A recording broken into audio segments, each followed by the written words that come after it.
लोगों की भीड़ में भी कई बार हम अकेले होते हैं। हम सबकी जिंदगी अलग हो सकती है, लेकिन हम सबके सुख दुख के किस्से तो शायद एक जैसे ही होते हैं। कोई अपने अतीत से लड़ रहा होता है तो कोई अपने वर्तमान से।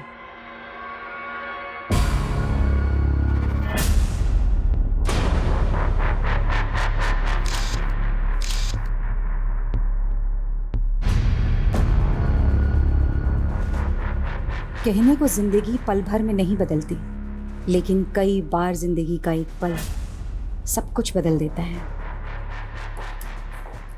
विक्रम जी अंदर? हाँ जी अंदर है। ओके।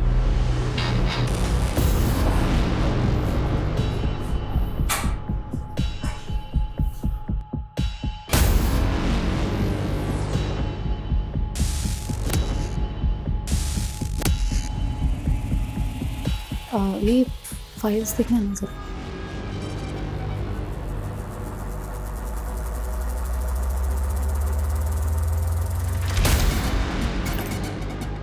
अरे, आर यू ऑल राइट? जी। ओके। जयंती, क्या हुआ? Nothing sir. सर एक सेकेंड। सर वो आदमी कौन था? पहले कभी नहीं देखा। He is my friend. और मैंने तुम्हें देखा, तुम छुप कर हमें देख रही थी। आखिर ये चल क्या रहा है sir? Are you trying to spy on me? Yes, because Reema 3 दिन से ऑफिस नहीं आ रही है सर, और उसका फोन भी बंद आ रहा है। आखिरी बार तो आप ही के साथ थी ना? कहाँ है रीमा?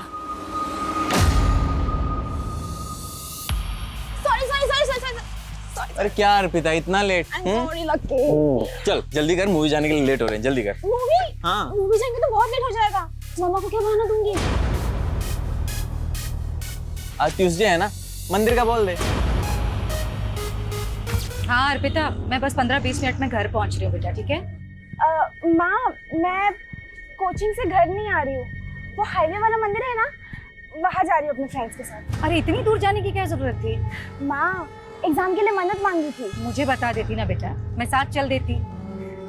माँ, मन्नत बताने से पूरी थोड़ी होती है। ठीक है, संभाल के आना। भैया हाईवे वाले मंदिर पे चलो।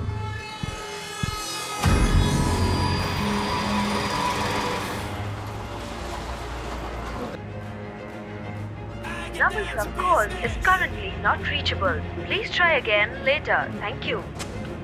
ये लड़की ना।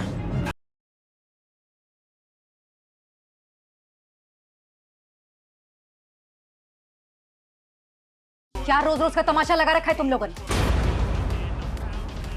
जब देखो तब लाउड म्यूजिक। आंटी आपको प्रॉब्लम क्या है? मेरे घर में कुछ भी करो, आपको क्या? जंगल में नहीं रह रहे हो, हाँ? कॉलोनी में रहते हो, और सिर्फ मैं नहीं, पूरी कॉलोनी डिस्टर्ब हो रही है तुम लोगों के इस लाउड म्यूजिक से। ये क्या है? लड़कियां बुला रखी हैं यहाँ पर। तुम लोग खड़े हो जाओ। क्या है? हाँ, पता है माँ बाप को यहाँ पे तुम लोग क्या कर रहे हो इन लड़कों के साथ में? अरे इतना सा सोचा तुम लोगों ने? इन लड़कों ने अगर तुम लोगों का रेप कर दिया तो तुम्हारे माँ बाप की इज्जत का क्या होगा? आंटी बहुत हो गया, हद में रहिए आप। अच्छा, मुझे ना मेरी हद मत बताओ। अच्छी तरह तुम लोगों को पता है ना अच्छे तरीके से कि लेना हमारे देश में गैर कानूनी है। बुलाऊं पुलिस को? करवाओ अंदर, दिखाओ अपनी हद। म्यूजिक कम करना हो, समझ में आ रही है बात? हेलो, हाँ किधर है तू? मैं तो कब की घर पहुँच गई हूँ। इनफैक्ट आप कहाँ हो?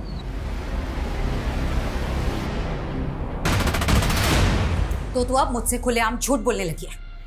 गई थी मैं तेरे कोचिंग सेंटर, वहां से पता चला कि तेरा एक लड़के के साथ चक्कर चल रहा है। ओह, तो अब आप मेरी जासूसी करने लगी? ज्यादा बकवास मत कर अर्पिता।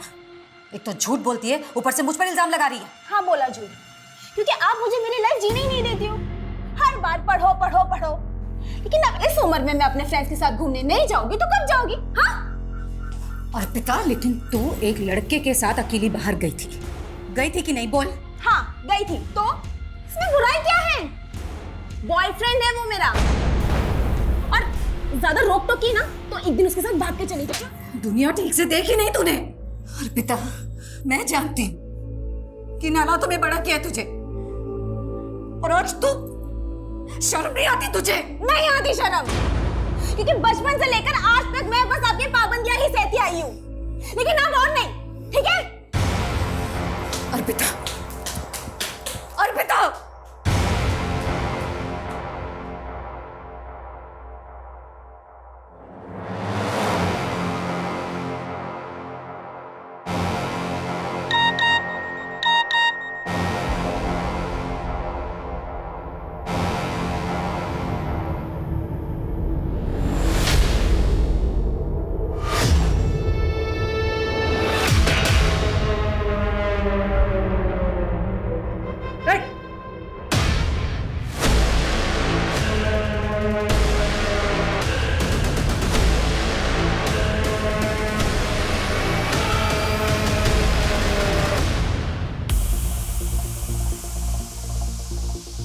अरे यार अर्पिता, अपसेट क्यों हो रही हो? तुमने कुछ भी गलत नहीं किया है। यार, अगर आज मेरे पापा जिंदा होते ना, तो मेरे साथ ऐसा बिल्कुल नहीं होता। Let's have a drink, okay? मैं नहीं करती ड्रिंक। अरे लेकिन अभी तुम्हें इसकी जरूरत है ना, तो पियो और सब कुछ भूल जाओ, ओके? अरे पियो यार, पियो। हाँ, शुरू में कड़वा लगेगा, अभी ठीक हो जाएगा। पूरा पियो।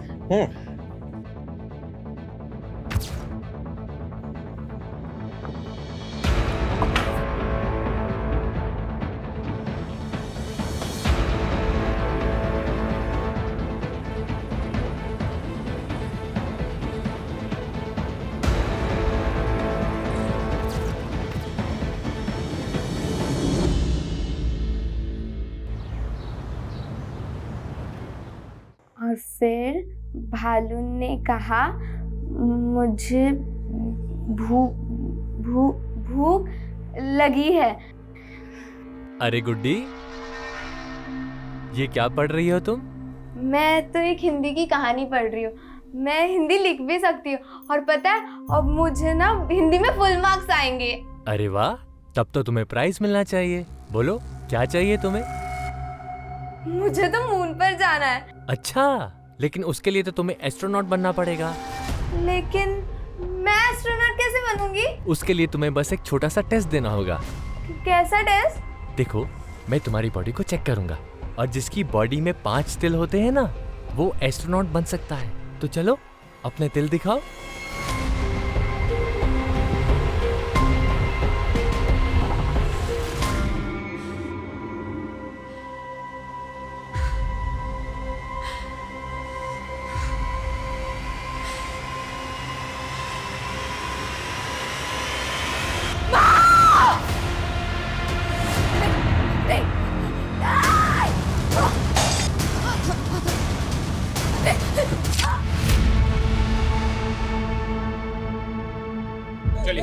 चलिए हटिए साइड पर चलो साइड।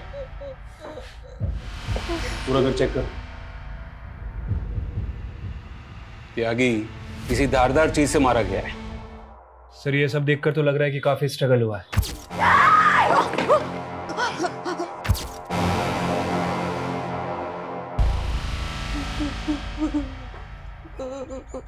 और कौन कौन है आपकी फैमिली में? मेरे और मेरी मम्मी के अलावा और कोई नहीं। 10 साल पहले मेरे पापा की डेथ हो गई। मैं कल रात से घर पर नहीं थी। तो कहाँ थी आप रात भर? मैं पब गई थी। कौन सा पब? Christo pub. लेकिन शहर के सारे पब तो 1:30 बजे बंद हो जाते हैं। उसके बाद आप सुबह तक कहाँ थी? मैं अपने फ्रेंड के घर गई थी। आपको क्या लगता है आपकी माँ को किसने मारा होगा? पता नहीं सर, मुझे कुछ पता नहीं। पर हाँ, कल रात को मेरी मम्मा का पड़ोस के लड़कों के साथ झगड़ा हुआ था, क्योंकि वो पार्टी कर रहे थे इसलिए। अभी तो आपने कहा कि आप रात भर घर नहीं थी, फिर आपने ये सब कैसे देखा? क्योंकि मैं 10 बजे तक यही थी। आप कह रहे कि आपकी माँ को लड़कों से परेशानी थी और फिर भी वो आपको रात को पब में जाने देती, जहाँ पर लड़के भी आते हैं। एक्चुअली वो पूरा ग्रुप था ना, इसलिए। त्यागी, ये लड़की झूठ बोल रही है या कुछ तो छुपा रही है। क्रॉस चेक करो ये रात भर कहाँ थी।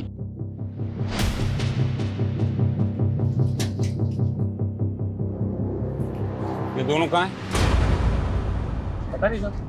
बहुत ही बिगड़े हुए लड़के हैं, दिन रात पार्टी करते थे। जयंती ने तो उनके मकान मालिक से भी शिकायत की थी कि वो घर खाली करा दे। त्यागी, वो मकान मालिक से इन लड़कों का नंबर निकालो। सर, घर में कहीं भी जयंती का फोन नहीं मिला, लेकिन ये लैपटॉप बैग मिला है। अर्पिता, तुम्हारी माँ का फोन कहाँ है? मुझे इस बारे में कुछ नहीं पता। कविता, तो क्या खूनी ने जानबूझकर जयंती का फोन गायब किया? इसका मतलब है फोन में जरूर कुछ ना कुछ है जो हमें खूनी तक ले जा सकता है।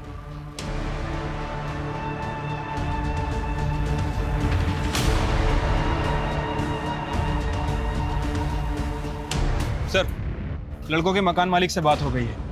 दोनों लड़कों का नंबर मिला था, लेकिन सर दोनों का फोन स्विच ऑफ है। क्या ये हो सकता है कि वो दोनों खून करके गायब हो गए? चलो घर के अंदर घुसते हैं।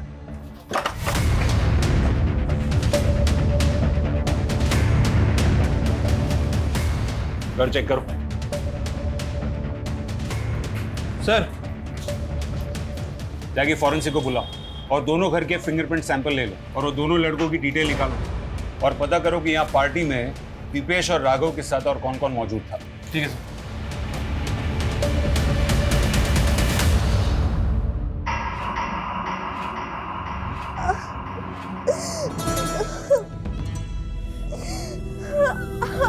तुम्हारी बॉडी पर 5 तिल हैं। तुम पक्का एस्ट्रोनॉट बनोगी। हम रॉकेट में बैठेंगे। रॉकेट देखना है तुम्हें? गुड्डी, सो रही है बेटा? क्या हुआ? मुझे माँ की याद आ रही है, मुझे उनके पास जाना है। लेकिन गुड्डी, माँ तेरा ध्यान नहीं रख सकती, इसलिए मैं हूं ना, तेरी बड़ी बहन, तेरी माँ। क्या हुआ गुड्डी? पेट क्यों पकड़ रखा है? मेरा पेट दर्द हो रहा है। स्कूल में इसने जरूर कुछ उल्टा सीधा खाया होगा, पक्की बात है। आपको कैसे पता? आप तो ऑफिस से अभी आ रहे हैं ना?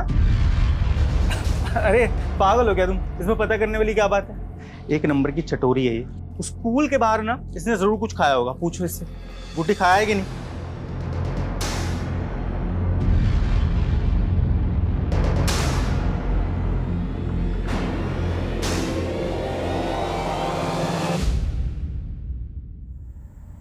ये देखिए सर, ये दोनों पब में 11 बजे एंट्री करते हैं और 1:30 बजे वहाँ से बाहर निकलते हैं।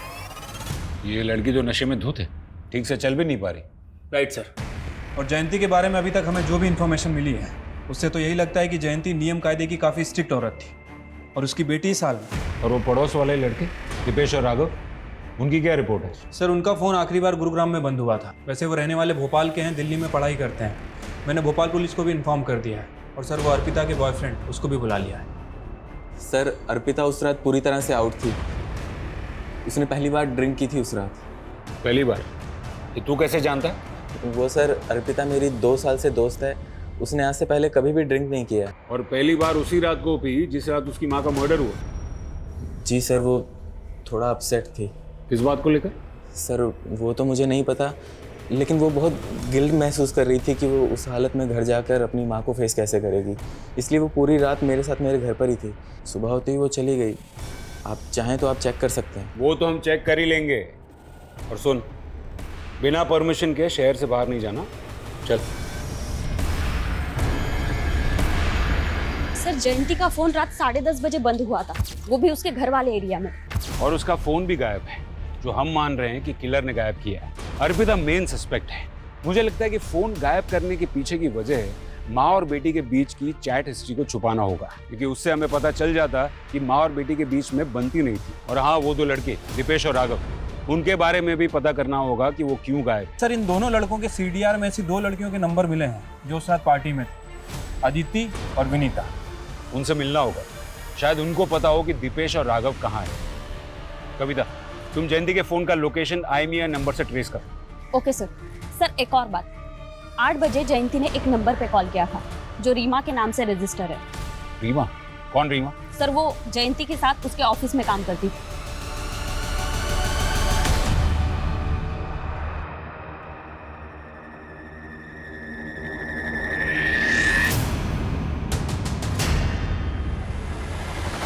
क्या है? कौन हो तुम? मैडम, आए दिन पेट दर्द की शिकायत रहती है। मुझे लगता है ये पेट से है। क्या?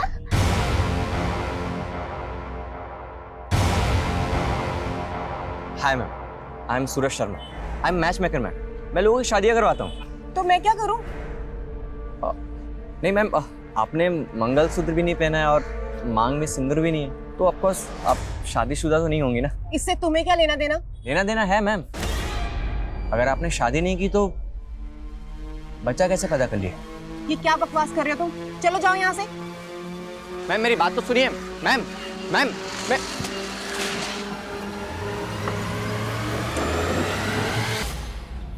दीदी, ये पेट से क्या होता है?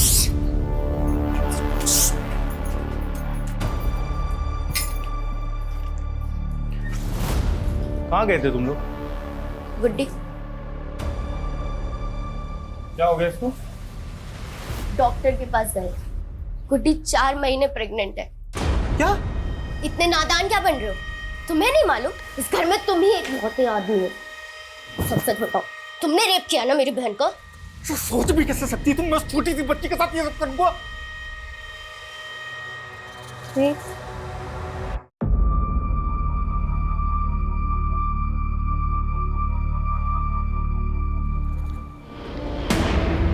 सर, हम राघव और दीपेश के बारे में कुछ नहीं जानते हैं। अच्छा, कुछ नहीं जानते थे फिर भी उनके साथ पार्टी कर रहे थे? नहीं सर, हमारा मतलब है कि हमें उस मर्डर केस के बारे में कुछ नहीं मालूम है। फिर तो आप लोगों को ये भी मालूम नहीं होगा कि आप लोग वहाँ ड्रग्स ले रहे थे। नहीं सर, हम ड्रग्स नहीं ले रहे थे, वो तो राघव और दीपेश ले रहे थे। अच्छा, तो ये बताओ कि जयंती को किसने मारा? सर, हमें नहीं पता, हम तो बस 2 बजे तक वहाँ पे थे।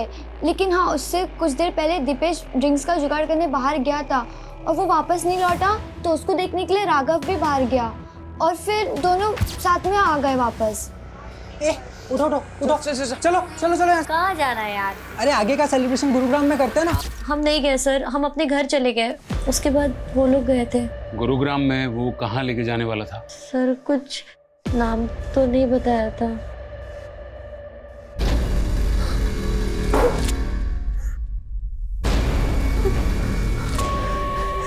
क्या चाहते हो तुम? क्यों लेकर आए हो मुझे यहाँ पर तुम? हाँ,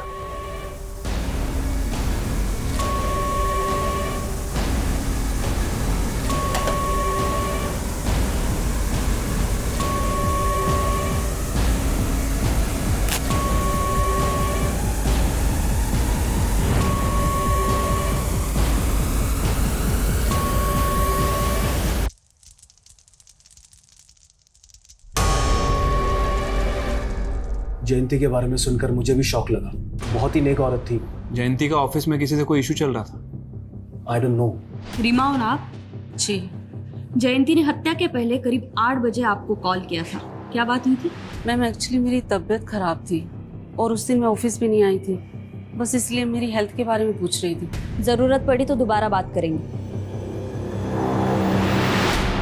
रीमा, मुझे पूरा अंदाजा है कि ऑफिस में तुम्हारे साथ क्या हो रहा है। सच सच बताओ, तुम्हारा बॉस तुम्हें मॉलेस्ट कर रहा है ना? जयंती प्लीज, मुझे मेरे हाल पर छोड़ दो और तुम भी इस सब में मत पड़ो। अरे लेकिन क्यों ना पढ़ूं? आज तुम्हारे साथ ऐसा हो रहा है, कल किसी और ऑफिस कलीग के साथ ऐसा होगा।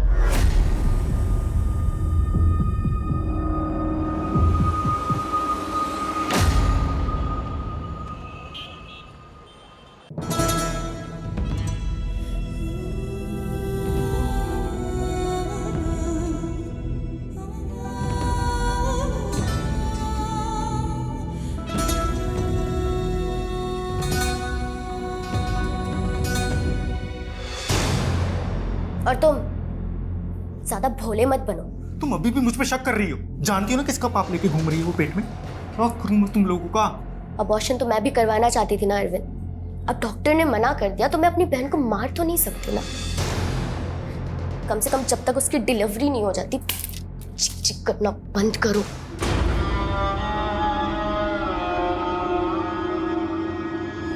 सर, जयंती की पोस्टमार्टम रिपोर्ट के हिसाब से उसकी मौत रात में 1 बजे से 3 बजे के बीच में हुई और जयंती का फोन रात को 10:30 बजे बंद हुआ था। इसका मतलब है मर्डर के काफी पहले उसका फोन बंद हुआ था या फिर गायब हुआ था। दीपेश और राघव के दोस्तों के स्टेटमेंट के हिसाब से दीपेश और राघव रात को 2 बजे बाहर से अंदर आए थे और सबको जाने के लिए कहा था। क्या वो दोनों ही खून करके आए थे? और सर दूसरी तरफ अर्पिता और लकी भी 1:30 बजे के करीब पब से निकल गए थे। शायद उन्होंने जयंती को मारा और फिर वो दोनों लकी के घर चले गए। सर आपको लगता है कि जिस हालत में वो पब से निकले इस तरह से मर्डर कर सकते हैं? त्यागी, मुजरिम अगर शातिर होना तो हम वही देखेंगे जो वो हमें दिखाना चाहता है। अर्पिता का यूं पब से लड़खड़ाते हुए निकलना, ये पूरा का पूरा ड्रामा लकी और अर्पिता का हो सकता है, ताकि उन पर किसी को शक न जाए। कविता, जयंती के घर से हमें लैपटॉप बैग मिला था, उसमें से कुछ मिला? हाँ सर, एक डायरी मिली है। लगता है जयंती अक्सर उसमें लिखा करती थी।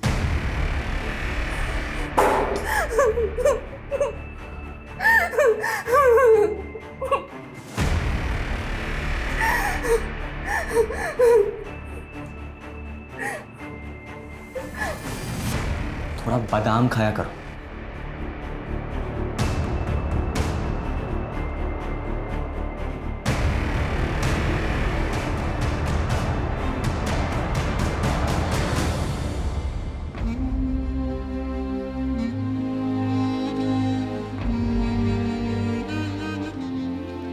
गुड्डी, ये लो दूध पी लो। नहीं दीदी, मुझे दूध नहीं पीना, उल्टी आती है मुझे।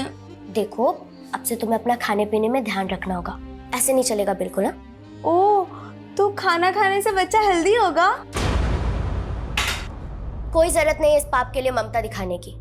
तुझे मालूम भी है कि तुझे कितनी तकलीफ होगी? डिलीवरी के टाइम पर जान तक का खतरा होता है, और मैं तुझे खोना नहीं चाहती गुड्डी। अरे दीदी, मुझे कुछ नहीं होगा। लेकिन दीदी, ये पाप क्या होता है? आप इस बच्चे को ऐसा क्यों कह रहे हो? मैंने तो पढ़ा था कि बच्चे भगवान का रूप होते हैं। मैंने अपनी ये हिंदी की किताब में पढ़ा था।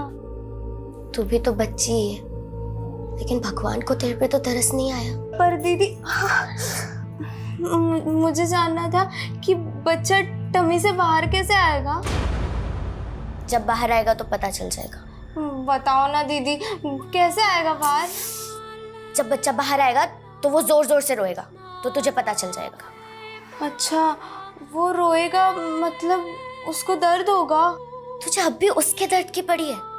तुझे कितना दर्द होगा पता भी है? मतलब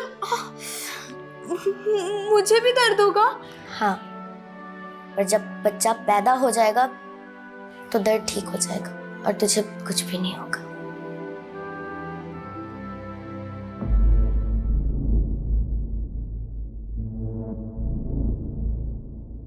जब भी 25 जून आती है तो लगता है जैसे मेरे ऊपर एक बहुत बड़ा बोझ है जिसके तले दबी जा रही हूं। 10 साल पहले 25 जून को क्या हुआ था? मेरे पापा की डेथ हुई थी उस दिन। तो तुम्हारी माँ ने उनकी डायरी में ऐसा क्यों लिखा था कि 25 जून को उनका कोई बोझ उतर गया था? सर, मैंने उनकी डायरी कभी नहीं पढ़ी। नाम क्या था तुम्हारे पापा का? राजू। तुम्हारी मम्मी और पापा के बीच रिश्ता कैसा था? वैसे तो वो दोनों एक दूसरे से बहुत प्यार करते थे सर, लेकिन उनके बीच हमेशा झगड़ा होता रहता था। किस बात को लेकर? मेरे पापा का एक पैर काम नहीं करता था और वो एक छोटी सी फैक्ट्री में काम करते थे। उन्हें बिल्कुल अच्छा नहीं लगता था कि माँ उनसे ज़्यादा कमाती है। उन्हें माँ से कॉम्प्लेक्स था। इसी फ्रस्ट्रेशन में उन्होंने शराब पीना शुरू कर दिया। लेकिन पापा बहुत अच्छे थे, माँ उन्हें समझ ही नहीं पाई। तुम्हारे पापा की डेथ कैसे हुई? हार्ट अटैक आया था उनको। तुम्हारे बाकी कोई रिश्तेदार नहीं दिखे? ना तुम्हारी मम्मी की तरफ से ना पापा की तरफ से? मेरी माँ की तरफ से कोई नहीं था सर। माँ एक लौती बेटी थी और मैंने अपने नाना नानी को कभी नहीं देखा। बहुत पहले उनकी डेथ हो गई थी। और पापा की तरफ से? मेरी दादी थी, पर जब मैं 7 साल की थी तभी उनकी डेथ हो गई। और पापा का भी कोई भाई बहन नहीं था। सर, मुझे तो लग रहा है ये अर्पिता कोई भी बात सही से नहीं बता रही। शायद वो चाहती ही नहीं कि उसके रिश्तेदार सामने आए और वो उन दोनों माँ बेटी के खराब रिश्तों के बारे में बता के उस पर शक जताए। कविता, अगर उसके माँ बाप के कोई रिश्तेदार हैं भी तो उनका तो पता लग ही जाएगा। जयंती के सीडीआर रिपोर्ट में मौजूद हर एक नंबर की डिटेल निकालो। जयंती के सोशल मीडिया अकाउंट्स भी चेक करो। मैं ये जानना चाहता हूँ कि जयंती ने अपनी डायरी में ऐसा क्यों लिखा था कि 10 साल पहले उसके पति के मौत वाले दिन उसके सर का बोझ उतर गया था। क्या जयंती के पति की मौत के पीछे कोई राज छुपा था? राजू छोड़ो मुझे, छोड़ो मुझे राजू, राजू। अर्पिता, अर्पिता तेरे पापा को अटैक आया, मैं डॉक्टर को लेके आती हूँ। हाँ तू ध्यान रखना।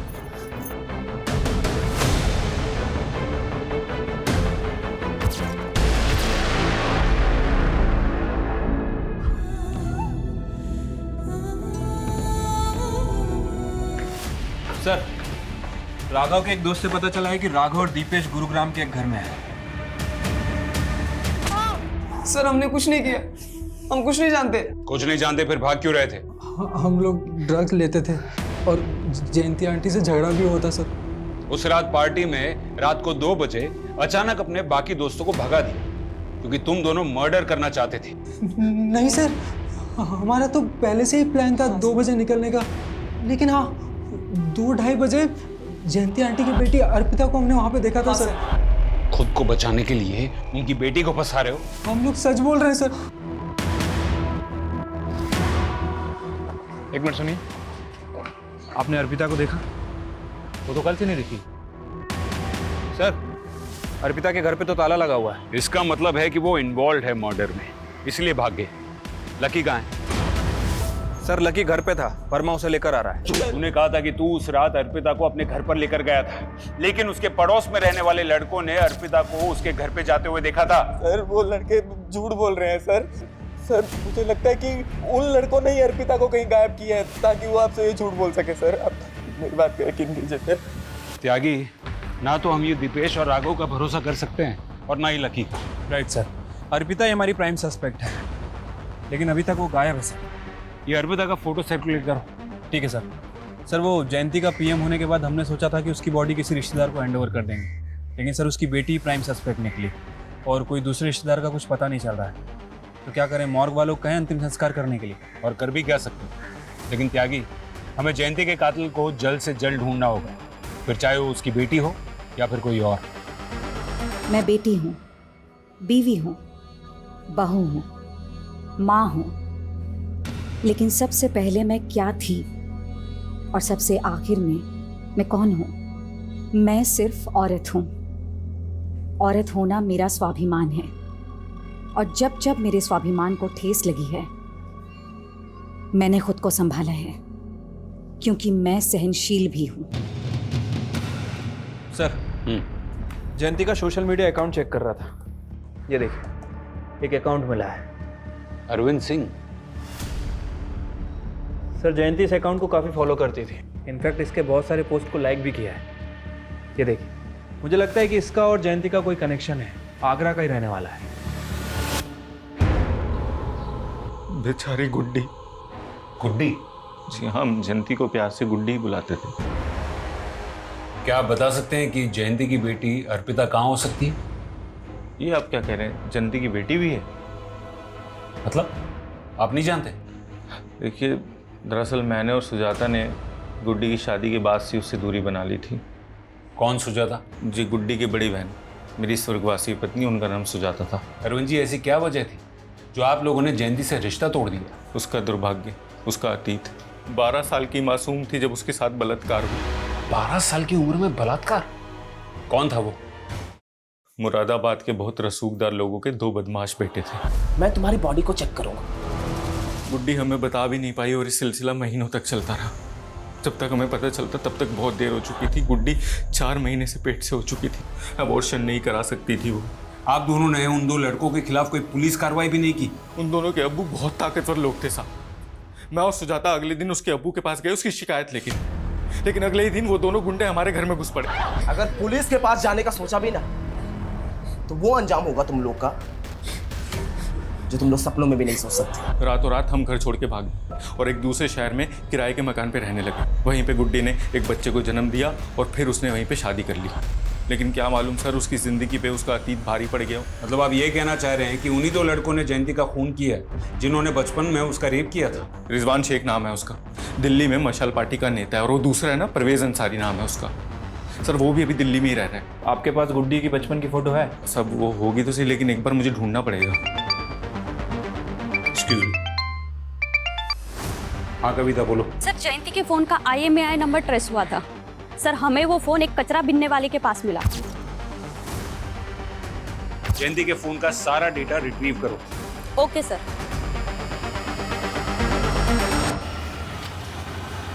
सर ये रिजवान से पॉलिटिकल लीडर है और Parvez Ansari income tax department में deputy director. Are you alright? Sir मान लेते हैं कि इन दोनों में से किसी ने कुछ किया है, तो फिर ये अर्पिता क्यों गायब है?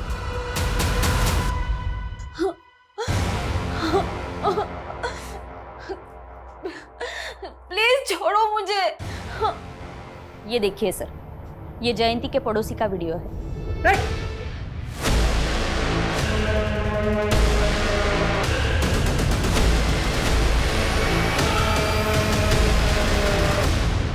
सर ये बात सच है कि मैं अपनी बीवी को कभी कभी मारता था, पर मैंने जयंती का खून नहीं किया सर।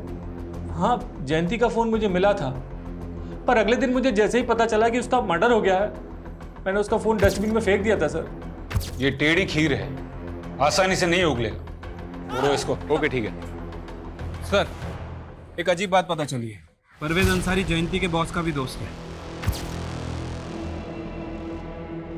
सर परवेज अंसारी को मैं सिर्फ 10 साल से जानता हूं और आप मुझसे 28 साल पहले की बात कर रहे हैं। 28 साल पहले परवेज अंसारी और रिजवान शेख ने जयंती और गुड्डी नाम की लड़की का 12 साल की उम्र में रेप किया था, वो भी कई महीनों तक।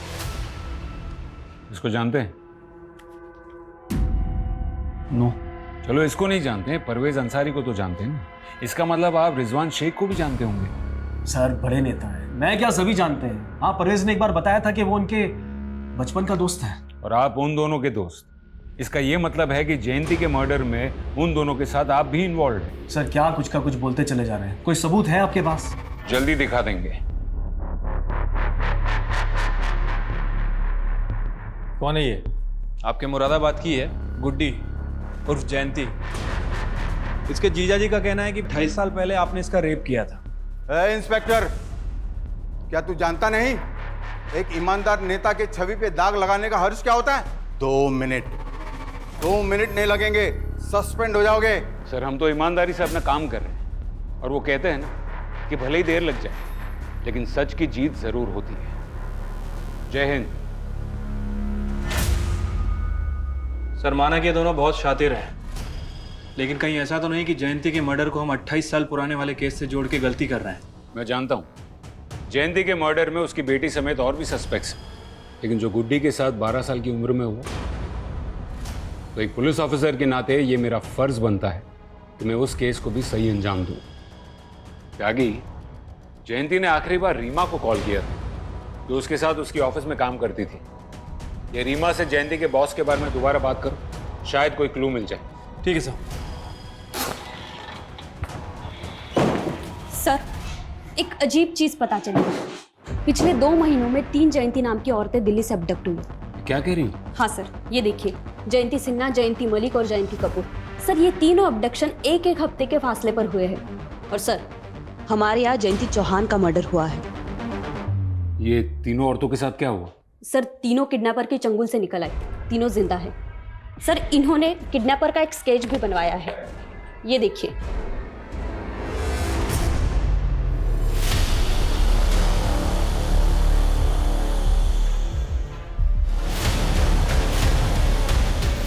सर मुझे तो अभी तक ये समझ में नहीं आ रहा कि उसने मुझे किडनैप क्यों किया था। उसने मेरी फैमिली को फिरौती के लिए कोई कॉल भी नहीं किया, और इसके बाद अचानक से उसने मुझे छोड़ दिया। तो उस दौरान उन लोगों ने आपके साथ किया क्या? यही है क्या? नहीं, मुझे नहीं लगता। ये क्या कर रहे हो तुम? ये आपने चूड़ी पहचाना? एक बार आप याद करके देखो। क्या चूड़ियां दिखा रहा था? जी सर, छोटी बच्चियों की लाल चूड़ियां दिखा रहा था, और बार बार बस यही पूछ रहा था कि क्या मैं उन लाल चूड़ियों को पहचानती हूँ। जयंती जी, वो आपको कहाँ लेके गया था? सर मैंने पुलिस को पहले भी बताया है, उसने मुझे आंखों पे पट्टी बांधकर किडनैप किया था, और आंखों पे पट्टी बांधकर ही उसने मुझे जंगल में छोड़ दिया।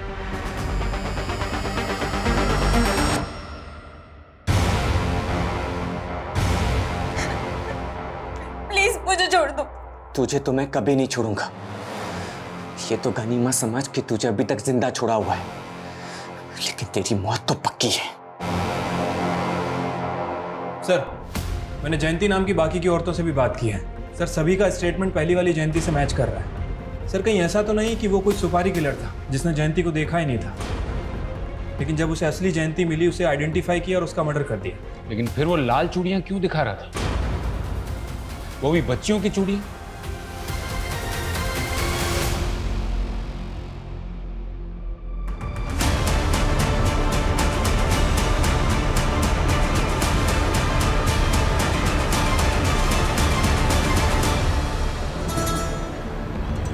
हाँ सर, बचपन में गुड्डी हमेशा लाल चूड़ियाँ पहना करती थी। उसे लाल चूड़ियाँ बहुत पसंद थी, लेकिन जब दानिश भाई के घर से हम निकले थे तो उसकी चूड़ियाँ वहीं छूट गई थी।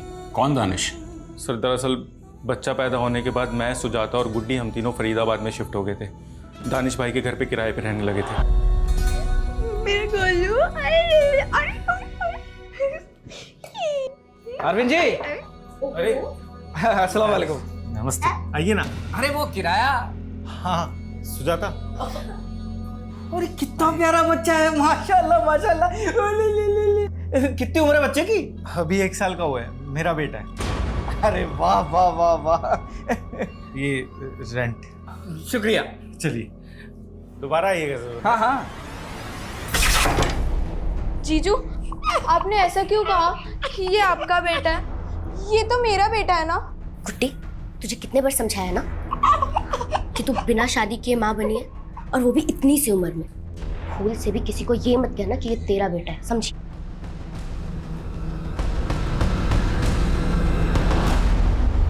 सर, धीरे धीरे सबको पता चलने लगा और हमारा जीना बहुत मुश्किल हो गया, इसलिए हम उस बलात्कारी की संतान को वहां छोड़ के निकल गए। लेकिन दीदी, मेरा गोलू वो नहीं आएगा हमारे साथ। गुड्डी, गोलू की तबीयत खराब थी ना, तो वो मर गया। क्या? अगर हम गुड्डी से झूठ ना बोलते तो उस बच्चे का साया हर जगह हमारी बदनामी करवाता। कहाँ छोड़ा था बच्चे को? दानिश भाई के घर पे, जहाँ उसकी चूड़ियाँ छूटी थी।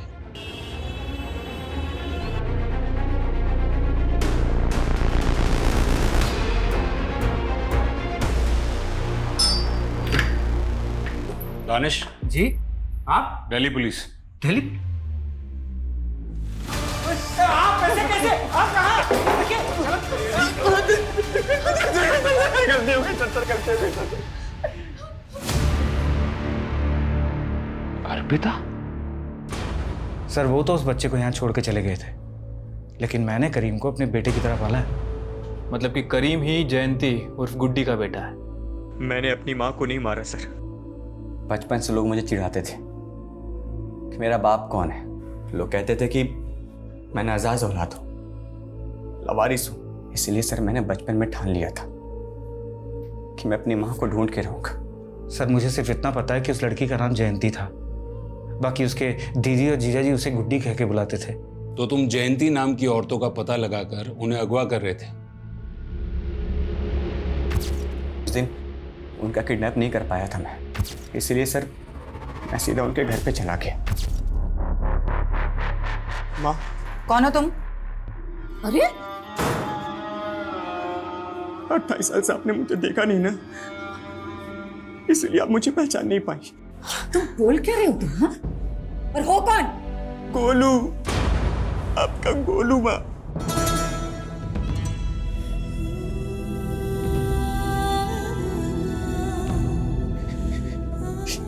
ये आपकी चूड़ी दानिश अबू ने दी है।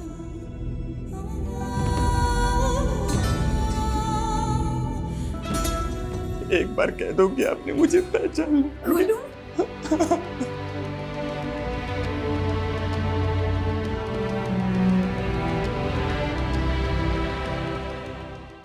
तो मारा क्यों? सर, मैं क्यों मारूंगा, बल्कि उन्होंने तो मुझे अपना लिया था। हाँ, बस मेरे असली बाप के बारे में उन्होंने कुछ भी नहीं बताया, लेकिन मुझे मेरी माँ मिल गई थी। ये खुशखबरी सुनाने के लिए मैं अपने अब्बू के पास जा ही रहा था कि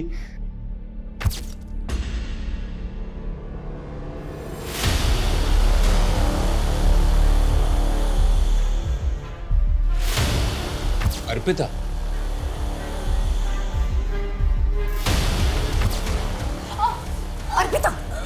अर्पिता तू पी कर आ रही है? मुझसे क्या पूछते हो? आप जवाब दो। इतनी रात को उस लड़के के साथ क्या कर रही थी?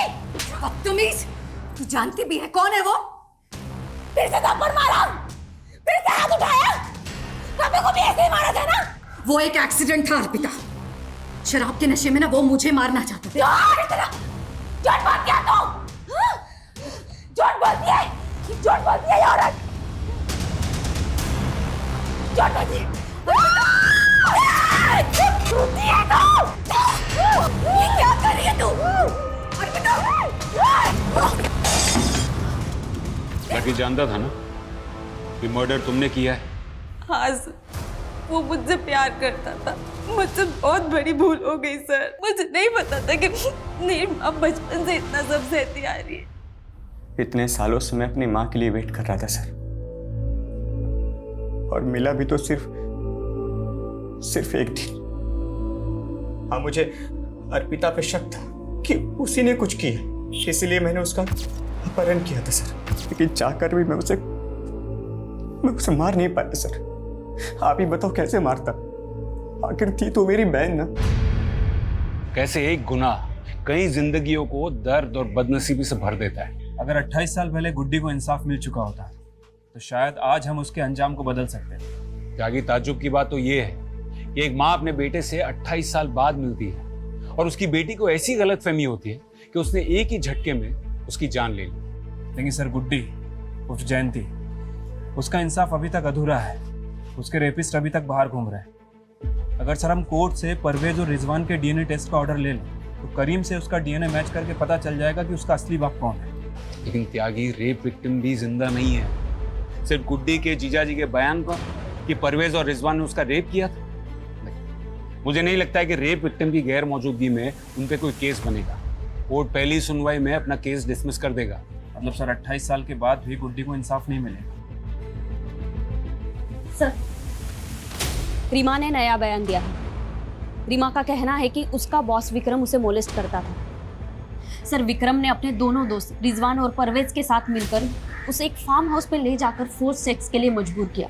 लेकिन सर, रीमा कोर्ट में बयान देने के लिए रेडी है। तो अब हमें परवेज और रिजवान की डीएनए टेस्ट की परमिशन मिल जाएगी। सच्चाई जितना छुपा लो, एक ना एक दिन तो बाहर निकल ही आता है।